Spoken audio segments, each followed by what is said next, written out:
Praise the lord. యేసు నామమే జయము. మన రక్షకుడు మన విమోచకుడైన యేసుక్రీస్తు అతి పరిశుద్ధమైన నామములో అందరికీ వందనాలు. చిన్న ప్రార్థన ద్వారా ఉదయకాల వాక్య భాగం ధ్యానించుకుందాము.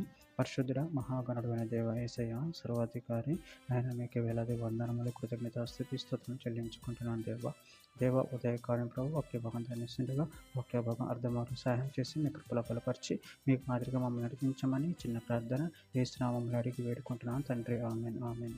కీర్తన గ్రంథం 98వ అధ్యాయము 3వ వచనం.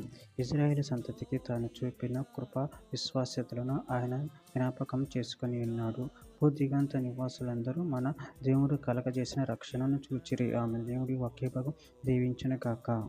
ప్రభునందు ప్రియులారా, ఇక్కడ వాక్య భాగంలో గమనించినట్లయితే ఇజ్రాయేల్ సంతతికి తాను చూపిన కృపా విశ్వాస్యతలను ఆయన జ్ఞాపకం చేసుకుని ఉన్నాడు.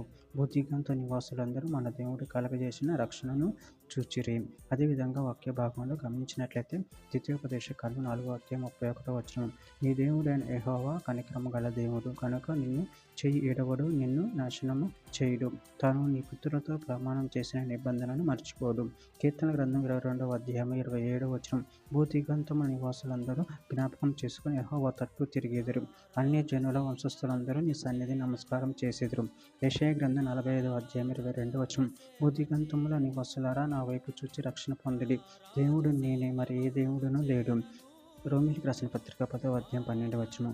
యూదుడని గ్రీసు దేశస్థుడని భేదం లేదు, ఒక్క ప్రభువు అందరికీ ప్రభువు అయ్యుండి తనకు ప్రార్థన చేయు వారందరి ఎడల కృప చూపుటకు ఐశ్వర్యవంతుడై ఉన్నాడు.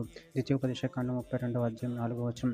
ఆయన ఆశ్రయదుర్గముగానున్నాడు, ఆయన కార్యము సంపూర్ణము, ఆయన చర్యలని న్యాయములు, ఆయన నిర్దోషి నమ్మకదగిన దేవుడు, ఆయన నీతిపరుడు యథార్థవంతుడు. కీర్తన గ్రంథం 25వ అధ్యాయం 10వ వచనం. ఆయన చేసిన నిబంధనను, ఆయన నియమించిన శాస్త్రములను గైకొని వారి విషయంలో యెహోవా త్రోవలన్నీ కృపా సత్యములై ఉన్నవి.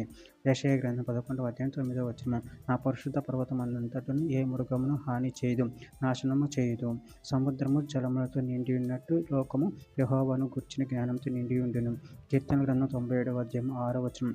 ఆకాశము ఆయన నీతిని తెలియజేయుచున్నది, సమస్త జనములకు ఆయన మహిమ కనబడుచున్నది. చివరిగా ఒక మాట. కీర్తన గ్రంథం 45వ అధ్యాయము 10వ వచనం. యెహోవా నీ క్రియలన్నీయు నీ కృతజ్ఞతాస్తుతులు చెల్లించుచున్నవి, నీ భక్తులు నిన్ను సన్నుతించుదురు. ఆమె దేవుడి వాక్య భాగం దీవించిన కాక. చిన్న ప్రార్థన చేసుకుందాము. పరిశుద్ధుడా, ప్రేమగల దేవా, మీరు ఇచ్చిన వాక్యదానం బట్టి ప్రభు మీకు వందనాలు తెలియజేస్తున్నాను తండ్రి. మీరే మమ్మల్ని కాటి నుంచి కాచి కాపాడే దేవుడే ఉన్నారు ప్రభు. అందరి బట్టి ప్రభు మీకు వేలాది వందనములు, కృతజ్ఞతలు చెల్లించుకుంటూ మీ ప్రేమ కృపను మమ్మల్ని కాచి కాపాడమని చిన్న ప్రార్థన యేసు నామములో అడిగి పెట్టుకుంటున్నాను తండ్రి. ఆమేన్ ఆమేన్ ఆమేన్.